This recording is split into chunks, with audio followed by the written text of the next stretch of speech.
All right, we're good? Awesome, wonderful. Everyone, again, welcome to CircleCityCon. If you didn't know you were at CircleCityCon already, you are at CircleCityCon in the Circle City, Indianapolis. Everyone having a good time? Yeah. Woo! That sounded great. All right, well, as the slides do say, I'm Jack Hatwick, also known as Oddjob, and we're going to be talking about, the only title I could really come up with was Securing the Network. Got to raise it up at the end because it's a question. What about the data? Although that's not raising up at the end, but whatever. It says what, so it's a question. So who am I? Who gets the reference? Who am I? There we go, Les Miserables. Who said that? Who said that? Two people? All right, you two get speaker badges. Come up later. That's awesome. Great, I like that. So basically I'm a blue teamer with offensive tendencies. And also, just so you know, I'm not a elite person.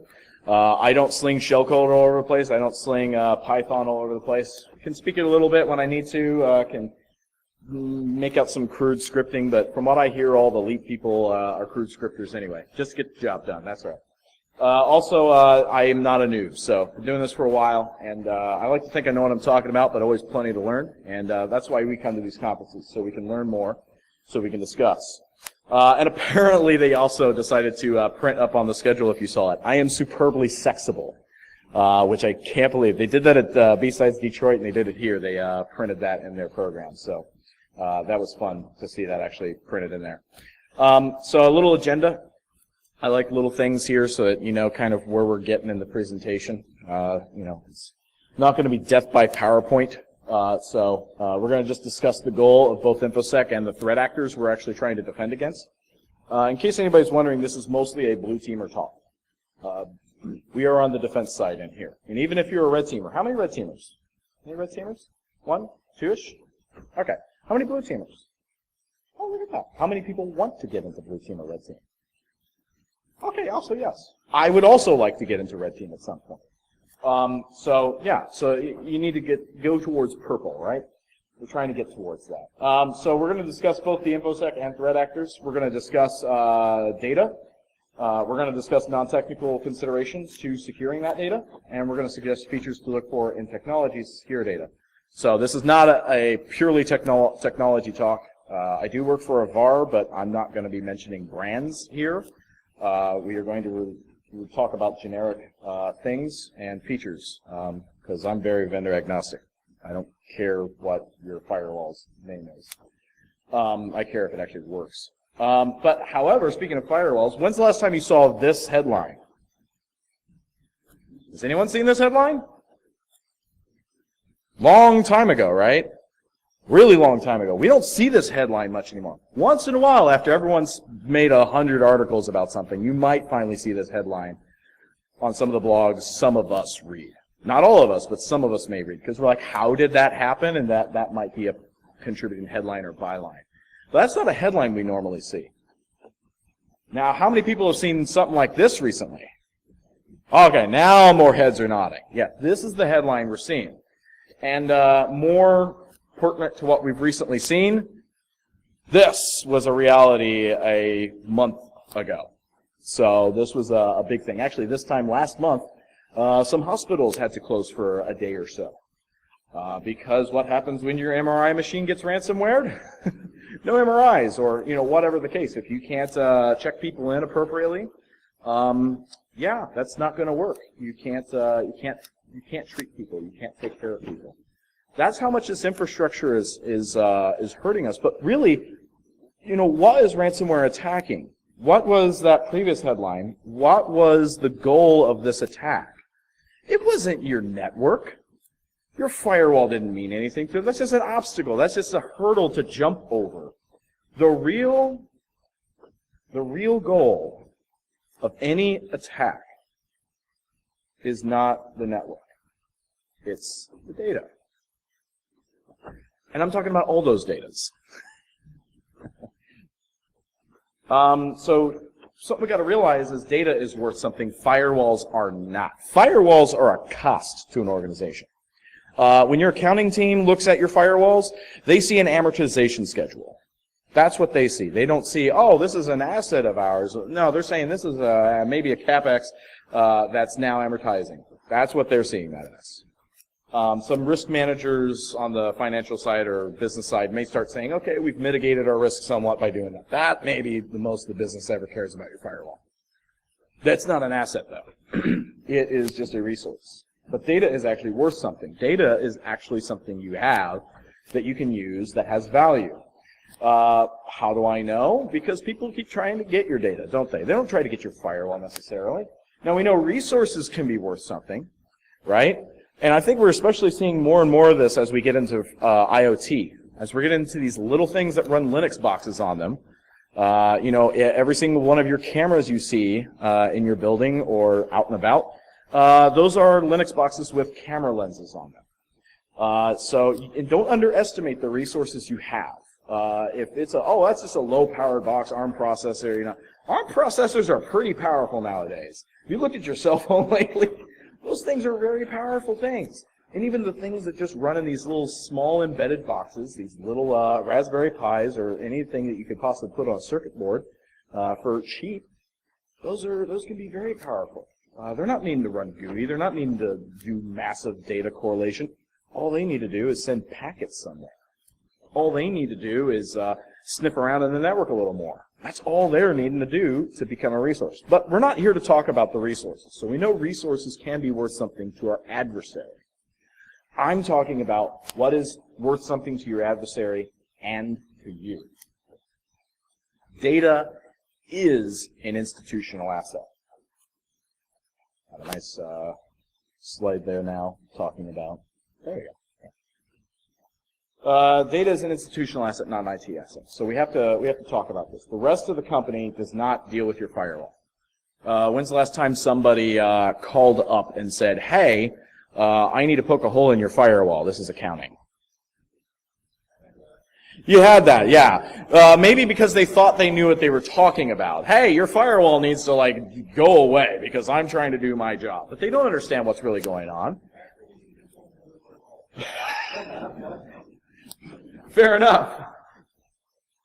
But the rest of the company doesn't really care about your firewall until it becomes a problem. And even then, they don't even know that's the problem. Unless you talk about it a lot to them, then they may just say firewall because they thought they heard it on the IT crowd once and thought it was cool. So they don't really care about your firewall. Who deals with your firewall? You do. You deal with your firewall. That's an IT asset. So the data is actually an institutional asset because everybody at all levels of the company deal with that data. Now, how do they deal with that data? Well, let's see. They create the stuff. Not only do your customers create it, or your clients or guests create it, partners create it, your people create it. And there's a lot of interesting processes to create that data that probably are not secure. They gather that data. They record that data. They move that data around. And we need to worry about some of that. Not only do they move that data around, they process that data, they transmit that data, they access that data, and sometimes they destroy that data. Are they doing all of those things right? And number two, if in each single one of those processes, how many times can the red teamers in here inject their payload into that process, inject their work into those processes without discovery, or with minimal discovery? That's a lot of opportunity there. So some data, as we know, is irreplaceable. You cannot replace the hours upon hours and billions of dollars you just spent creating this new drug that'll make our erections slightly harder. No one can do that. No one can replace that data. Why? Because it just got stolen by someone who got on the dark web one time and said, hey, I'll pay you Bitcoin if you go and do this. Corporate espionage is a thing. And so you can't replace that. You can't replace the cost that you put into that data, the investment you have in that data, because that data turns into product that then turns into money and profit. So it's worth something to you. That data can't be replaceable. Data also can't be replaceable if you're storing personal credentials of people, right? I mean, well, OPM. Anybody, I mean, maybe you can't talk about it, but who in here was part of the OPM breach? Anybody's fingerprints get, yeah, okay. So, your fingerprints, where are your fingerprints? Who has your fingerprints? You know a couple people who do, because you gave it to them, but then they gave it to somebody else, unfortunately. Not willingly, hopefully. So that's a very scary thing. Where's your fingerprints right now? And who's using them? For what purpose? What type of identity theft is being done? Ooh, what kinds of espionage, depending on who you are, what kind of espionage is being done with your fingerprints? I don't know. I can think of interesting things that could happen with your fingerprints. So who's getting that? So some data is irreplaceable. Some data is not even yours or your company's asset. That's not yours. It belongs to somebody else. And you need to protect it. So everybody think Facebook free? How many people think Facebook is free? Oh, good. Some people I've had say, oh yeah, Facebook's free. I just signed up. Yes, you did. And you gave them something very valuable. Your data. Did you know you don't have to give all your data to Facebook? You didn't have to tell them where you live. You didn't have to tell them all this other information about yourself. You can just give them some bare minimums. What kind of data are you giving Facebook? That's not their data. It's your data. They're going to treat it as their data because they're making money off of it. But how secure are they keeping your data? How private are they keeping your data? And keeping that safe from other people? And how good are you keeping your data private on their platforms? Not only this, but orgs tend to only value the data after a breach. But also a second other thing, the data may not even be yours or about you. Corporate data could be about your employees. That's not the corporate's data. That's the employee's data. Not only this, but it could be about your partners. So when you go to do your risk assessments, don't only think about, oh, the threats to my data inside my area. Think about the data transfers that go out to partners. What's the threat to there? Can I measure that? Because I can't really get inside their network, but can I partner with them to say, hey, what's your security assessments looking like? How are you protecting our data we're giving you? Make sure those are in your contracts. Make sure those types of things are in there so you can both keep yourselves accountable. So we understand that this is IT, not an IT asset, it's an institutional asset. So the question is, where is the data? So all this data, we used to think exists here. And then it started going here. And then this came along. Well, this actually existed a long time ago. Resources made the endpoint cooler, and let's do everything on the endpoint now. And now the resources are so amazing on servers and infrastructures that, hey, now we can shove everything up to the cloud and not have to burden my resources. I'm just running my laptop on a Pentium because I mostly run this laptop. I'm using apps in the cloud. I'm doing other things with it. So I don't need a lot of horsepower on this laptop I'm running off of. And then, of course, we got these guys, your Android phones. Oh, yeah, there's a lot of data bits. And then we have these guys. We have your real Android phones. BYOD. So where is the data? He wants to know. The network is no longer the sole transit and storage place for data. Did you notice that? But then yet, we're still so concerned about the renewal of our IPSs and firewalls to try and protect our data. That doesn't really make sense to me. You have the laptops, you have all those things we just discovered, and those places cannot always, and what I find is usually cannot be effectively controlled by a firewall or an IPS. That's not what they're there to do. Even when the data is on-prem, these are hardly the best defense against attacks and breaches of data. You can control access to resources. Sure, that's what a firewall rule does. Stateful connection, keeping up with stateful connections. Great, fantastic.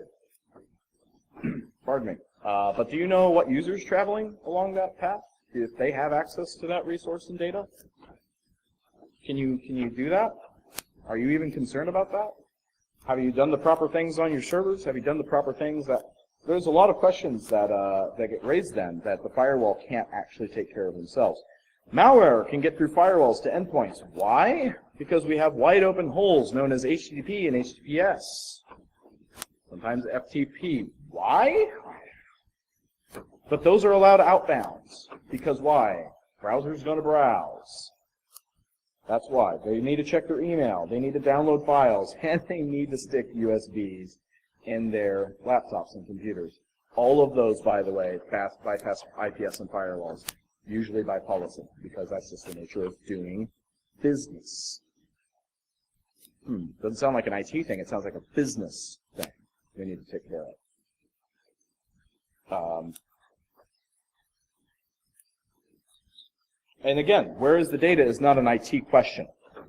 So since this is really a business thing, where your data is and is not, it's not an IT question. It's not something your firewall can answer. It's an institutional question. Where are we putting our data? Let me ask everyone in here, do you know where your data is right now? Not your personal data, but when you go to work and go at 9 to 5, do you know where that data is? No. Do you know where some of it is? Okay, kind of. What? In the cloud, yes. So we know some of the things, we know where some of the data is, but we don't know where all the data is. Do you even know all the data you have? Not necessarily know where it is, but do you know all the data you have? Do you know all the data you should be having? Do you know all the data they are gathering? Oh, okay. I didn't think so. No one usually raises their hand to that one either. So we're all very aware of this problem, this thing of we don't know where our data is. We don't know even what our data is. We don't even know who's gathering it for what purpose and what not. So this isn't something I can go, hey, firewall, please answer me where my data is, because sure enough, these net flows are going to help us. Not for that. Not for that. It'll help us for a lot of other things, but not for that. It's an institutional question. So let's go and ask the institution. Let's get intimate with our organizations. Aww. Who needs access to this data? I need access to that data. That's a cool data. I like that data. It's a cool hat. So who should have access to this data? Again, it's not something firewall is going to be able to tell you. It might be able to identify who is attempting network access. Some people have some identity awareness type features in their firewalls that are able to track through AD and various things. Hey, who does this PC actually belong to? But it doesn't actually indicate on that layer 7 basis what was the username used for that login to that application. Because that's what actually matters. And it's probably encrypted. Well, maybe. Maybe it's encrypted internally, but if it's encrypted, it sure as heck doesn't know what's going on. Because who all's using SSL? Who all has visibility into their SSL? TLS. Oh, wow. Let me ask you, on a scale of 1 to 10 dollar signs, how expensive is that? Like 8? It's pretty big. Big payloads, or I'm sorry, big amounts of traffic you're having to do with that, or small? Medium. I find that the smaller you are, the more easily it is to deploy SSL, if you can afford it, because there's not so many places you have to put it. But most people don't have visibility into their SSL. So that's not something you're going to even be able to detect anyway. We have to ask the organization. They're the ones creating it, they're the ones using it, they're the ones handling that data. So let's go and talk to our friends over in operations. Once we talk to our friends over in operations and we say, hey, what all data are you actually doing? I saw this application online the other day. What does that application do? Why do you need it? Was there a reason why you guys chose that process? Was there a reason why you chose this? Can we come up with a better solution? We have to ask our org.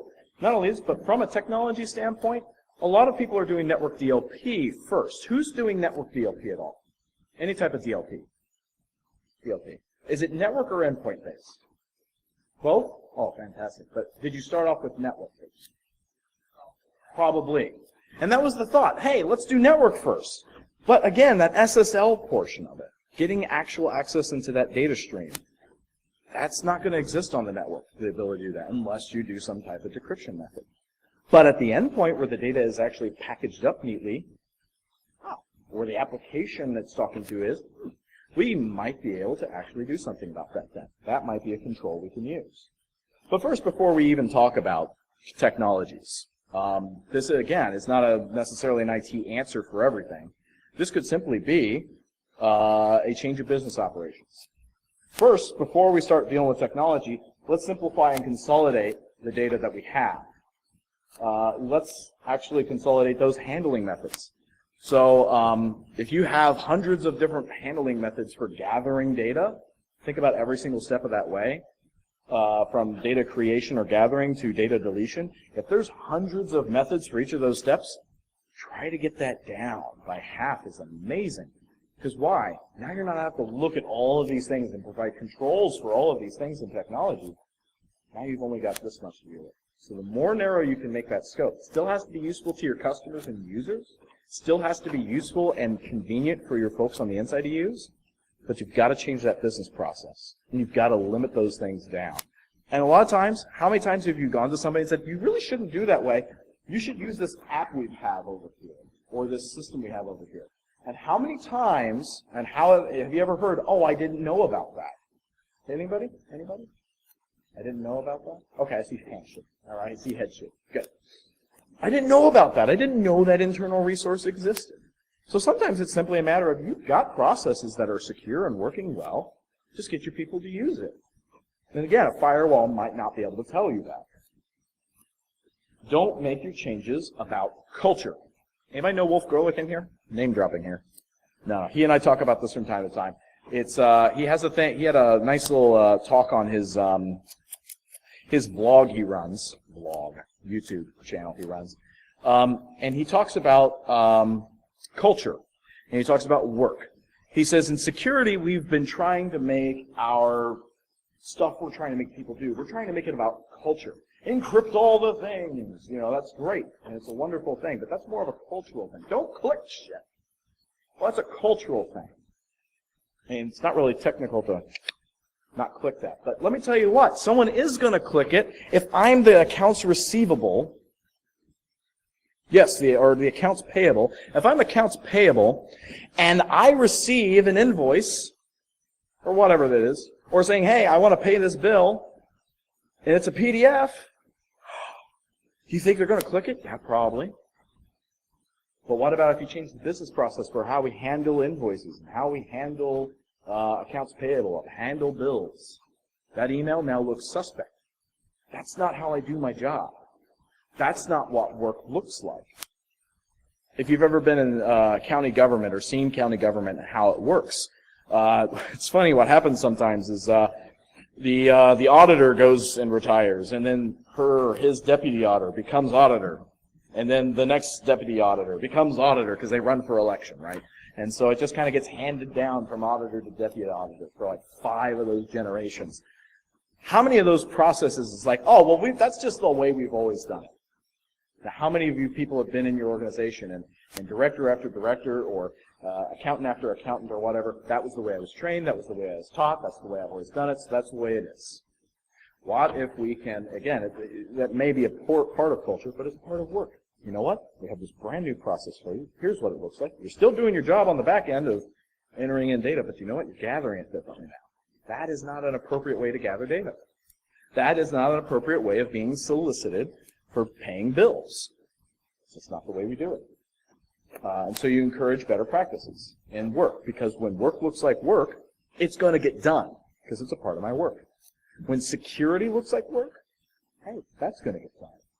The same is also true for your threat actor. And again, because of that invoice that had ransomware or some other type of payload dropped, if it looks like work, the threat actor is going to look and say, hey, I can make my payload look like work. And it's going to get done. Every time. Pen testers know that. The phishers know that. Once operations are changed and agreed upon, now you can start looking at technologically supporting those operations. Now you can say, now I have something to manage, now I have something to audit, now I have something to assess and look at and make sure these practices are being followed. So that brings us to our next question. What's a control? There's a lot of people who would just say, oh, buy this firewall or buy this WAF or buy this IPS, and that's your control. Right? You might say, oh, I'm buying this NAC, and that's my control. Really? I have 3 things that I generally consider, and I'm open to putting more up here. These are 3 pretty big pillars. If we're going to use a thought leadership concept there, pillars. Managed. Every control that you put in place, if you want to call it a control, needs to be able to be managed.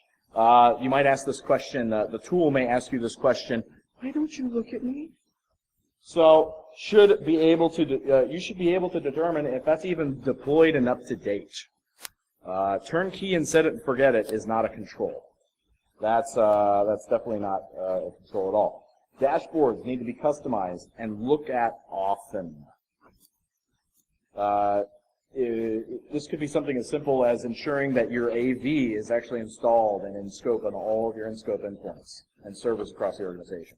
It may be as perhaps ensuring that the appropriate policy is also installed on your firewalls. Is that policy good? Do we need to clean up that policy?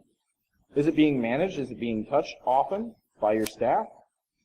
How about backups and patches? Yes, your systems have to be patched. Yes, firewalls have 0 days. Every single bit of software that you're going to use or hardware you're going to use to control things, it's going to have 0 days. It's going to have vulnerabilities that you need to patch, keep backed up, and configurations backed up. Make sure you're doing that on a normal basis. Operationalization. Do you do anything about me when I say something? So the tool needs to be configured to inform the NOC or SOC or some administrator, hey, something's going on over here that does not look right. And you've told me, tell you when something doesn't look right. The tool should be able to take some automatic remediation steps. There should be a little bit of orchestration involved in your tools. Can you detect something and then kick something off to something else and say, hey, deal with this? That's a powerful control. When you have a tool that your tool should be part of a documented workflow for your engineers and analysts. There should be documentation about that so that they know when they see this now is what they need to do. Have you operationalized that tool? A lot of people end up dropping tools or dropping products that they spend a lot of money on and can actually do a lot of stuff because they didn't know how to use it.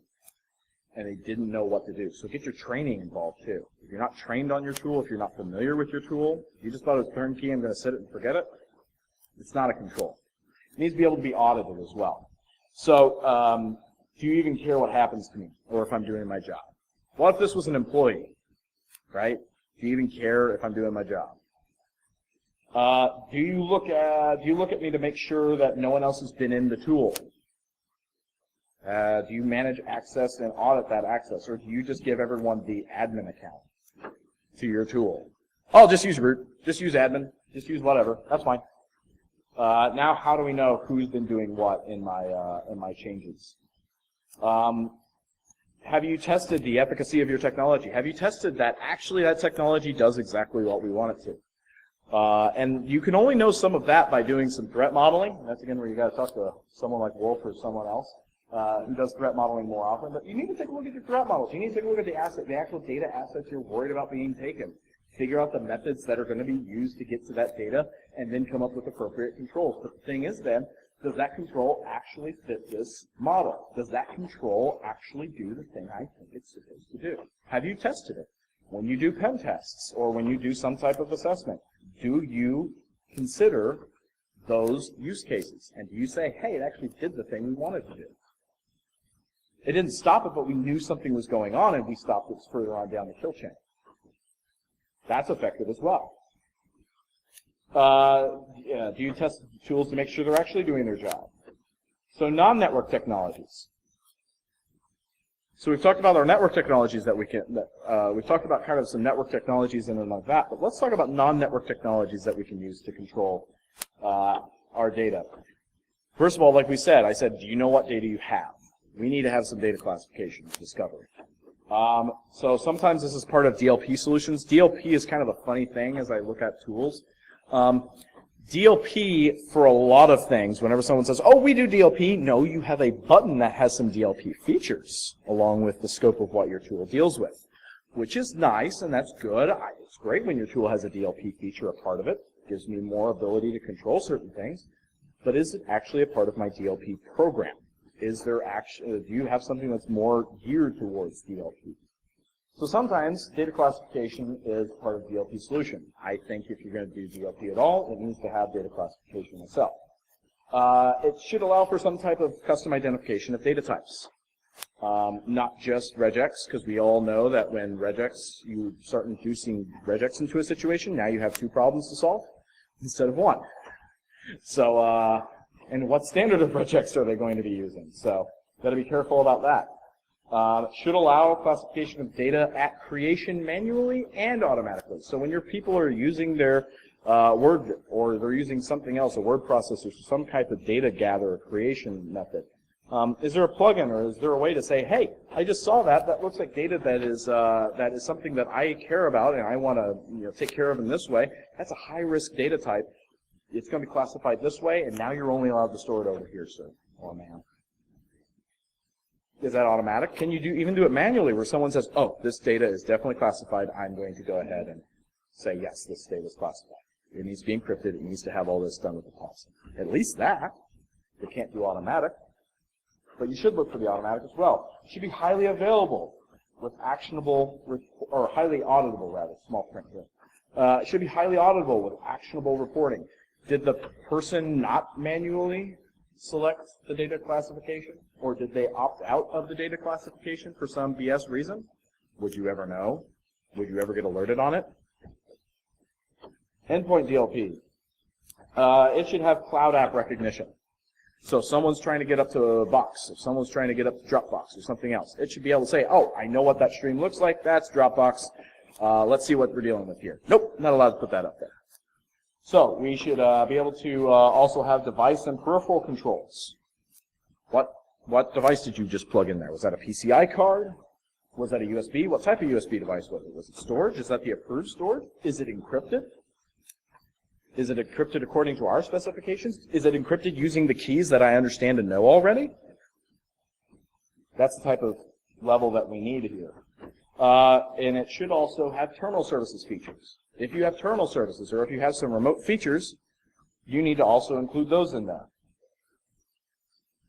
We can also go through database, and we can look for behavioral analysis of that database, like MongoDB. Funny things that can happen with MongoDB when you just put it up on the internet, for instance. You get ransomware because, no authentication. So you need to be taking also a look at your database that does have authentication. Hey, what kind of activity is going on? Is that anomalous for this user? And you also need to look at locking down your access to users and tables and even fields, schema changes, all of this stuff. Is this person allowed to do that? Is that service account allowed to do this on this server? Mobile management. And there's a whole topic we can go into there. But the big idea is containerized data on your mobile. If someone's using corporate data, it should only be able to be accessed through this container that has a VPN connection. Not only that, when someone leaves the company, it stays in that container, and we just click a button. Next time it checks in, it says, bye, blows up the container. You didn't have to have access to their endpoint. You didn't have to have access to their mobile device. You didn't need to see any of their other data on there. You just needed to see that container. You just destroyed that. You didn't destroy their entire phone. So that's a lot more palatable for a lot of people to swallow in the environment. And don't, for the love of God, forget device, file, and drive encryption, and don't forget the Oxford comma. Yes. Now we can talk about the cloud for just a little bit. I try to find data in the cloud, and that's all I was able to find. So let's talk about pizza real quick. So we have pizza over here. Pizza as a service. When you're traditional on-prem, you had to do everything from figuring out what toppings you were going to use all the way to getting it to your dining table, right? When you're dealing with IaaS, like AWS or Azure, we're dealing with the pizza dough down through the toppings. So you can see as you get forward to, oh, we just went to Pizza Hut. We're just dealing with the pizza. We're just dealing with the end result. Well, let's see how that looks over here. We see all the way from physical security of a data center all the way to the data classification and accountability. On-prem, you're responsible for everything. Maybe some data center with the physical security is responsible for it, but you're responsible for making sure that that stuff is secure. But with an IaaS provider, they're taking care of the physical security of the data center. They're taking care of those hypervisors and host infrastructure. They're taking control of some of the network controls. Routing and some of the other stuff is going to have to be taken care of by you.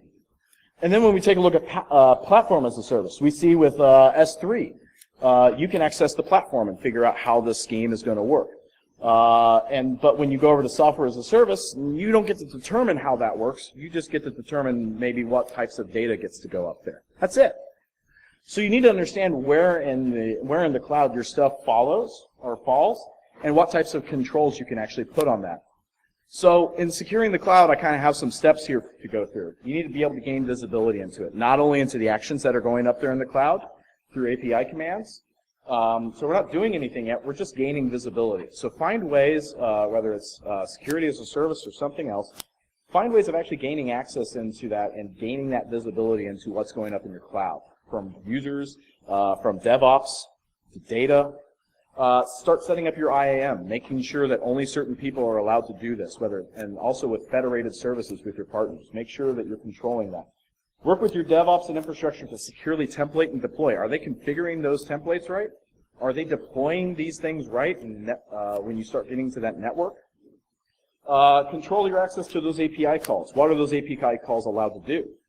Did you know there's some security as a service products out there that can actually control the types of API command calls that are being made and what they're allowed to do app to app? And also control the network traffic in IaaS via some virtual network appliance. Yes, you can, the stuff you enjoy on-prem, you can enjoy up in IaaS. And you can still firewall, you can still WAF, you can still F5, you can still do all those things. Load balance. I said a vendor. Oh my gosh. CASB, Cloud Access Security Brokerage, security as a service is then something you should start looking into. To go through all that, I'm going to leave it up there for a second so that you can get it on YouTube later. The cloud-based solutions are designed to look at threats and access into IaaS, PaaS, and SaaS. So you can gain visibility, and not only gain visibility, but also do something about it. And not only just do something about it from a technology standpoint, but use that visibility to go back into DevOps, go back into business and say, you know, we should be doing something a little different. And you can advise them further on that. Because again, at the end of the day, it's about the data and the access to it. Again, still, it's not even about, oh, we had a firewall up there, oh, we put a load balancer up there. It is about, hey, what is going on with their data? Where are you putting it? Do you know what kind of traffic that puts out? Do you know the difference between a PaaS, an IaaS, and SaaS? Do you know the different type of security that we have to worry about now with that? And are you actually taking appropriate measures to control those things? So just to wrap up, data is an institutional asset, not an IT asset.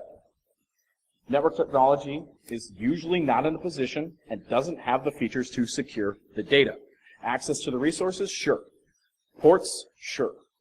Connectionless, or being connection-based, yes. But not the actual data itself, not that layer 7 all the time. Unless, of course, you have SSL visibility. Maybe you can do some stuff. Since data is institutional, security has to be built into business operations first. Get intimate with your organization. Beyond your basic perimeter security, you have to start getting involved and must pay immediate attention to your data rather than your network security. I actually had somebody tell me once, I'm not going to do anything about my endpoints, I only care about my data center. I said, do you realize what your endpoints touch? The data center, the thing you're trying to protect. So you need to at least talk to the endpoint folks and say, hey, we need to be on the same page here. We need to develop the same type of security expectation. And many technologies actually do indeed exist to control these things. But it's very important to understand, again, one control does not control everything. One platform does not control everything. You have to come up with a mature situation here where you know your controls, you know your threats, you've modeled those, and now you're putting in place good controls for each of those. But it's based on where's my data. Because again, that firewall is not an asset the business cares about. The data was. So that's our wrap up. You still need to have network security. This talk wasn't saying, oh, get rid of your firewalls, get rid of your IPSs, just go back to routers with ACLs on them. I've seen that. You don't want to do that. No, I'm saying let's actually make sure we understand what our controls are doing and what the goal of those controls actually are. And also to explore security beyond the perimeter. Any questions? I think I only have like 2 minutes left. Okay. Any questions? Any comments? Any discoveries? Anything that you go, hey, that was not right, I've seen something entirely different. Or maybe you say, that's right, but I've seen this instead. Any questions? Comments?